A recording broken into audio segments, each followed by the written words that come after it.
Assalamualaikum warahmatullahi wabarakatuh.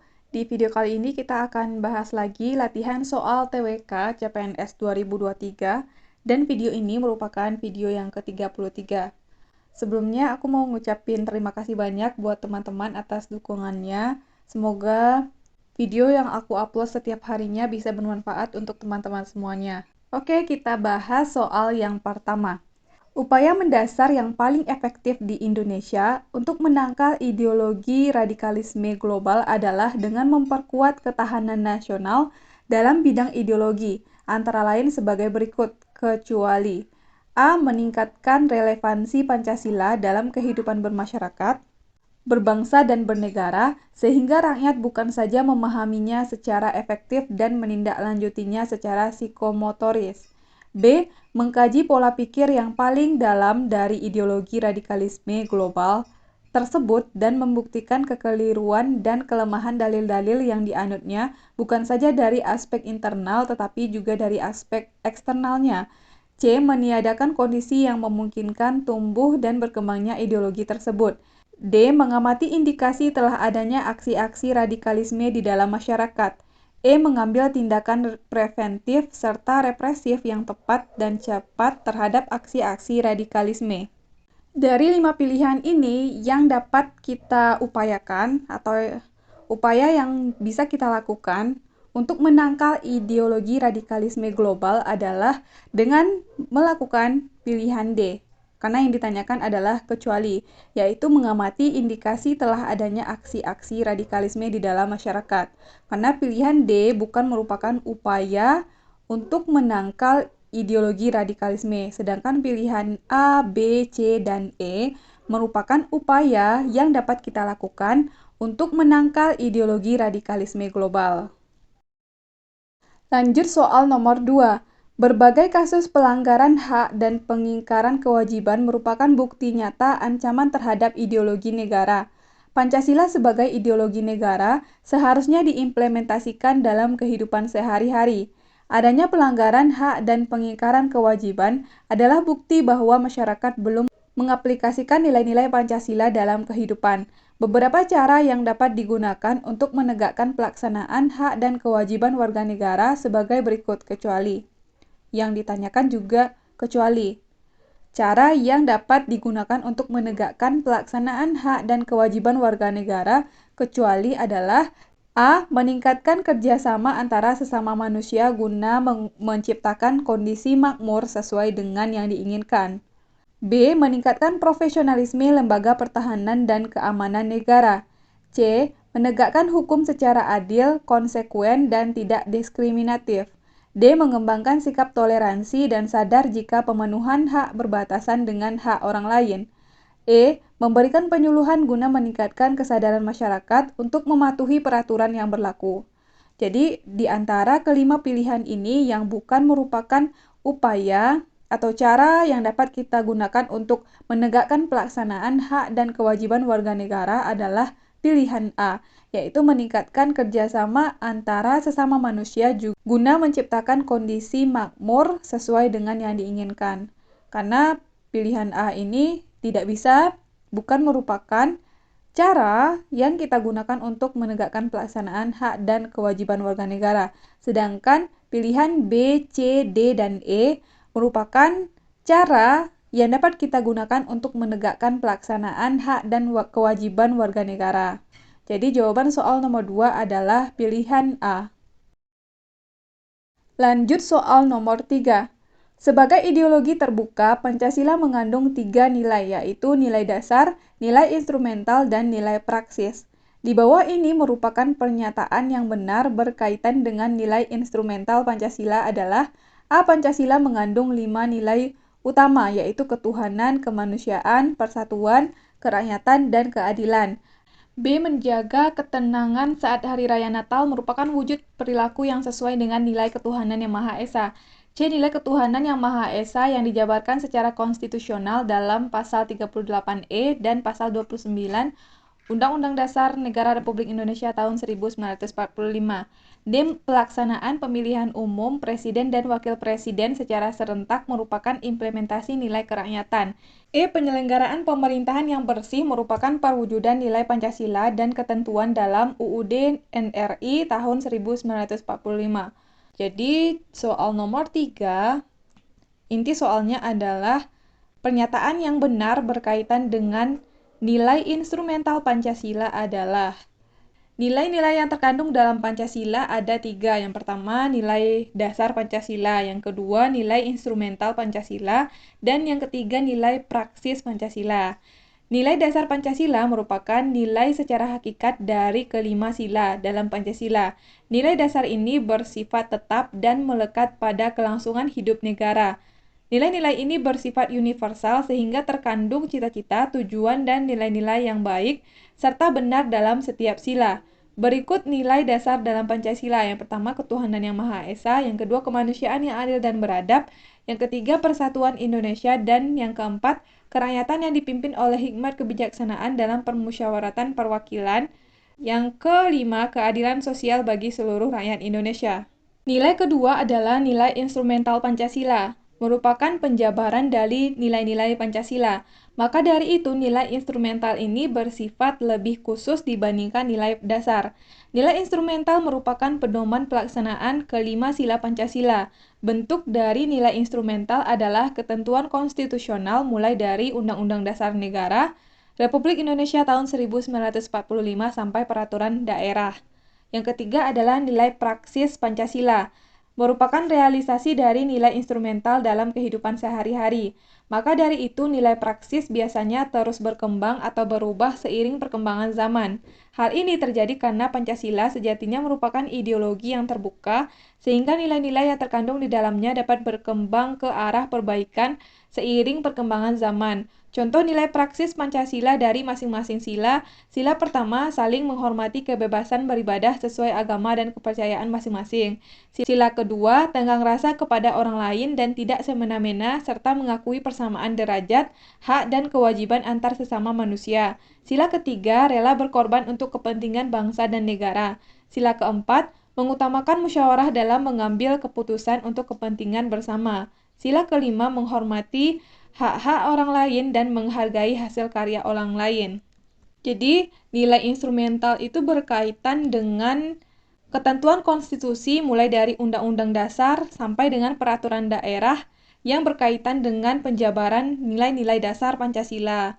Jadi, berdasarkan soal nomor 3, karena yang ditanyakan adalah nilai instrumental Pancasila, dari kelima pilihan ini, yang betul adalah pilihan C, yaitu nilai ketuhanan yang Maha Esa dijabarkan secara konstitusional dalam pasal 28E dan pasal 29 Undang-Undang Dasar Negara Republik Indonesia tahun 1945, yang mana pasal 28E ayat 1 bunyinya adalah setiap orang berhak memeluk agama dan beribadat menurut agamanya, memilih pendidikan dan pengajaran, memilih pekerjaan, memilih kewarganegaraan, memilih tempat tinggal di wilayah negara dan meninggalkannya, serta berhak kembali.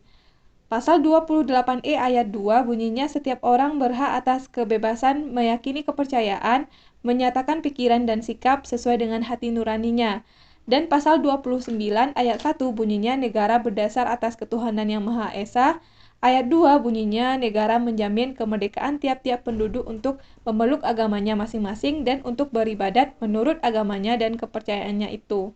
Jadi kedua pasal ini berkaitan dengan sila pertama, yaitu ketuhanan yang Maha Esa. Jadi jawaban soal nomor 3 adalah pilihan C. Kalau pilihan A, Pancasila mengandung 5 nilai utama, yaitu ketuhanan, kemanusiaan, persatuan, kerakyatan, dan keadilan. Ini merupakan nilai dasar Pancasila. Pilihan B, menjaga ketenangan saat Hari Raya Natal merupakan wujud perilaku yang sesuai dengan nilai ketuhanan yang Maha Esa, merupakan nilai praksis. Sedangkan yang pilihan C tadi merupakan nilai instrumental. Pilihan D, pelaksanaan pemilihan umum presiden dan wakil presiden secara serentak merupakan implementasi dari kerakyatan. Jadi D merupakan nilai praksis. Pilihan E, penyelenggaraan pemerintah yang bersih merupakan perwujudan dari nilai Pancasila dan ketentuan dalam Undang-Undang Dasar NRI tahun 1945 juga merupakan nilai praksis, karena ini merupakan prakteknya. Jadi soal nomor 3 jawabannya adalah C. Lanjut soal nomor 4. Warga negara Indonesia seharusnya mengenal dan mengetahui semua hal yang berkaitan dengan bangsa Indonesia. Oleh karena itu, pemerintah membentuk sebuah konsep tentang pengenalan bangsa yang dikenal dengan wawasan Nusantara.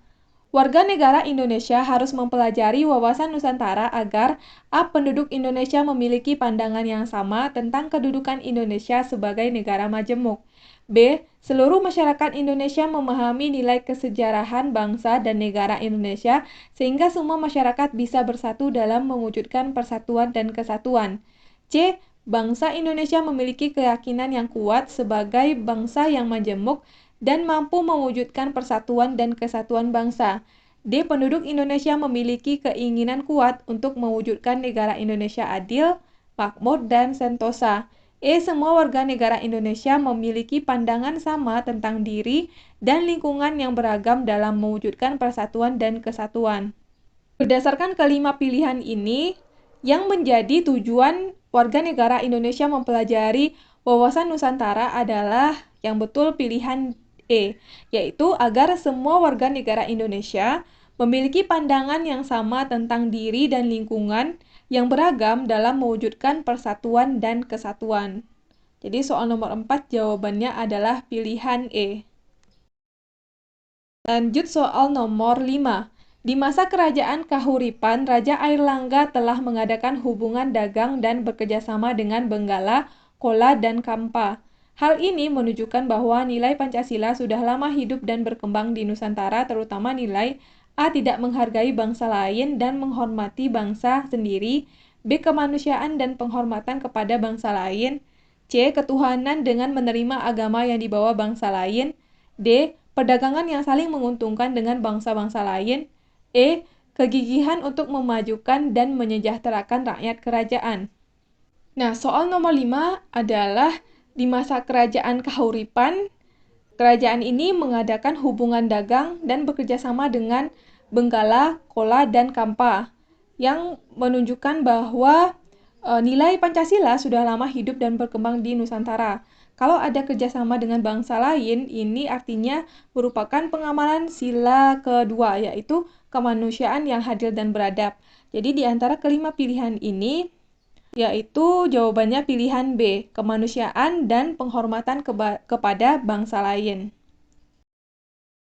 Lanjut soal yang keenam. Setiap bangsa perlu membentuk angkatan perang atau angkatan bersenjata karena A. Apabila negara hanya mementingkan kesejahteraan, negara tersebut akan ditekan negara lain. B. Angkatan bersenjata yang tangguh merupakan faktor penting dalam hubungan internasional. C. Sejarah menunjukkan bahwa apabila ingin damai, negara itu harus mempersiapkan diri untuk perang. D. Berakhirnya Perang Dingin tidak serta-merta diikuti dengan berakhirnya ancaman bersenjata terhadap negara-negara di dunia. E. Realitas politik internasional menunjukkan bahwa ancaman kekuatan militer hanya dapat diselesaikan dengan cepat melalui kekuatan militer. Di antara kelima pilihan yang ada, yang merupakan alasan setiap negara perlu membentuk angkatan perang atau angkatan bersenjata adalah karena jawabannya pilihan E, yaitu realitas politik internasional yang menunjukkan bahwa ancaman kekuatan militer hanya dapat diselesaikan dengan cepat melalui kekuatan militer. Jadi, jawaban untuk soal nomor 6 adalah pilihan E. Lanjut soal nomor 7. Pada tanggal 8 Oktober 1967 di Bangkok, Thailand, 5 warga negara yakni Indonesia, Malaysia, Filipina, Singapura, dan Thailand menindaklanjuti deklarasi bersama dengan melakukan pertemuan dan penandatanganan deklarasi Bangkok. Pada pertemuan itu, Indonesia diwakili oleh Menteri Luar Negeri Adam Malik. Keterlibatan Indonesia dalam peristiwa ini sesuai dengan pengamalan Pancasila sila A pertama, B kedua, C ketiga, D keempat, E kelima. Seperti yang sudah kita bahas sebelumnya, kalau ada kerjasama dengan negara lain atau bangsa lain, ini merupakan wujud pengamalan sila kedua, yaitu kemanusiaan yang adil dan beradab. Tapi kita baca dulu pembahasan untuk soal nomor 7, karena kita juga perlu pengetahuan tentang deklarasi Bangkok. Deklarasi Perbara atau Deklarasi Bangko adalah landasan kesepakatan untuk mengadakan kerjasama regional dalam bidang ekonomi, sosial, dan kebudayaan di Asia Tenggara. Deklarasi ini ditandatangani pada tanggal 8 Agustus 1967 oleh Ketua Delegasi dari 5 negara yang terdiri dari Adam Malik, Menteri Luar Negeri Indonesia, Tun Abdul Razak, Wakil Perdana Menteri Malaysia, Narciso Ramos, Menteri Luar Negeri Filipina, S. Rajaratnam, Menteri Luar Negeri Singapura, dan Tanat Koman, Menteri Luar Negeri Thailand. Dalam deklarasi tersebut dinyatakan pendirian perhimpunan di kawasan Asia Tenggara atau ASEAN. Perhimpunan ini didirikan dengan pertimbangan bahwa negara-negara di Asia Tenggara mempunyai tanggung jawab untuk memperkuat stabilitas ekonomi dan sosial, menjamin adanya perdamaian dan laju pembangunan nasional, serta memastikan adanya stabilitas keamanan dari campur tangan luar dengan segala bentuk manifestasinya. Kemudian pengamalan nilai-nilai Pancasila, sila kedua dijabarkan dalam butir-butir. Yang pertama, mengakui dan memperlakukan manusia sesuai dengan harkat dan martabatnya sebagai makhluk Tuhan yang Maha Esa. Yang kedua, mengakui persamaan derajat, persamaan hak dan kewajiban azasi setiap manusia tanpa membeda-bedakan suku, keturunan, agama, kepercayaan, jenis kelamin, kedudukan sosial, warna kulit, dan sebagainya. Yang ketiga, mengembangkan sikap saling mencintai sesama manusia. Yang keempat, mengembangkan sikap saling tenggang rasa dan tepa salira. Yang kelima, mengembangkan sikap tidak semena-mena terhadap orang lain. Yang keenam, menjunjung tinggi nilai kemanusiaan. Yang ketujuh, gemar melakukan kegiatan kemanusiaan. Yang kedelapan, berani membela kebenaran serta keadilan. Yang kesembilan, bangsa Indonesia merasa dirinya sebagai bagian dari seluruh umat manusia. Yang ke-10, mengembangkan sikap saling menghormati dan bekerja sama dengan bangsa lain. Jadi, karena soal nomor 7 berkaitan dengan kerjasama dengan bangsa lain atau negara lain, maka hal ini merupakan pengamalan dari Pancasila sila kedua. Jadi, soal nomor 7 jawabannya adalah pilihan B. Lanjut soal nomor 8. Mita adalah seorang mahasiswa di salah satu perguruan tinggi negeri atau PTN ternama di Jakarta. Suatu kebanggaan tersendiri bagi Mita bisa diterima dan kuliah di PTN tersebut. Mita yang berasal dari desa segera beradaptasi dengan lingkungan kota. Teman-teman Mita berasal dari berbagai kalangan. Banyaknya teman dalam pergaulan membuat wawasan Mita semakin luas. Banyaknya teman dalam pergaulan membuat wawasan Mita semakin luas. Namun hal itu tidak merubah perilaku Mita sebagai seorang gadis desa. Mita tetap bersikap sederhana seperti ketika masih berada di desa. Kehidupan dan keseharian di desa telah melekat dalam dirinya. Sikap Mita ini sesuai dengan pengamalan Pancasila yang dilambangkan dengan A. Padi dan kapas, B. Kepala banteng, C. Pohon beringin, D. Rantai emas, E. Bintang berperisai. Soal nomor 8 menggambarkan bahwa si Mita dia telah kuliah di salah satu perguruan tinggi negeri PTN ternama di Jakarta. Berarti Jakarta ini merupakan kota, tetapi si Mita dia berasal dari desa. Dia seorang gadis desa, tetapi dia tetap bersikap sederhana seperti ketika masih berada di desa, walaupun dia sudah punya banyak teman, punya pergaulan yang luas, wawasannya juga semakin luas, tapi dia tetap menjadi seorang yang sederhana. Maka sikap Mita merupakan pengamalan Pancasila yang dilambangkan dengan. Kalau kita pahami apa yang dialami Mita, dia tetap menjadi pribadi yang sederhana. Ini merupakan pengamalan dari sila kelima, yaitu keadilan sosial bagi seluruh rakyat Indonesia.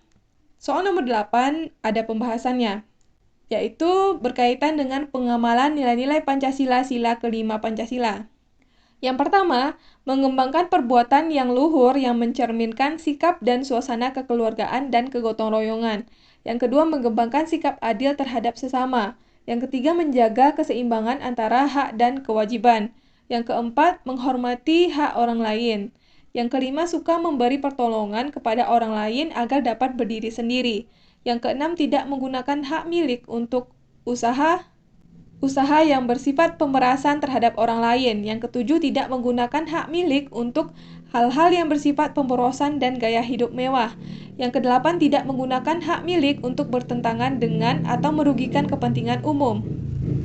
Jadi, kalau kita baca tadi apa yang dilakukan Mita, terdapat pada butir tidak menggunakan hak milik untuk hal-hal yang bersifat pemborosan dan gaya hidup mewah atau gaya hidup sederhana. Nah, jadi dia ini, si Mita mengamalkan sila kelima Pancasila. Sila kelima Pancasila lambangnya adalah padi dan kapas.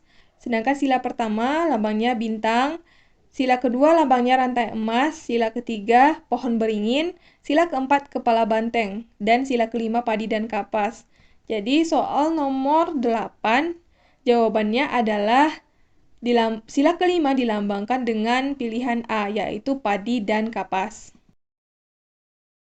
Lanjut soal nomor 9. Pengamalan dari sila Pancasila yang melambangkan tempat berlindung yang teduh dan aman diantaranya adalah dengan sikap A. Menempatkan kepentingan bersama sebagai tujuan utama melalui musyawarah untuk mufakat. Nah, lambang dari tempat berlindung yang teduh dan aman ini merupakan pohon beringin. Pohon beringin merupakan lambang dari sila ketiga, yaitu Persatuan Indonesia. Kalau pilihan A, menempatkan kepentingan bersama sebagai tujuan utama melalui musyawarah untuk mufakat, merupakan pengamalan sila keempat, yaitu kerakyatan yang dipimpin oleh hikmat kebijaksanaan dalam permusyawaratan perwakilan.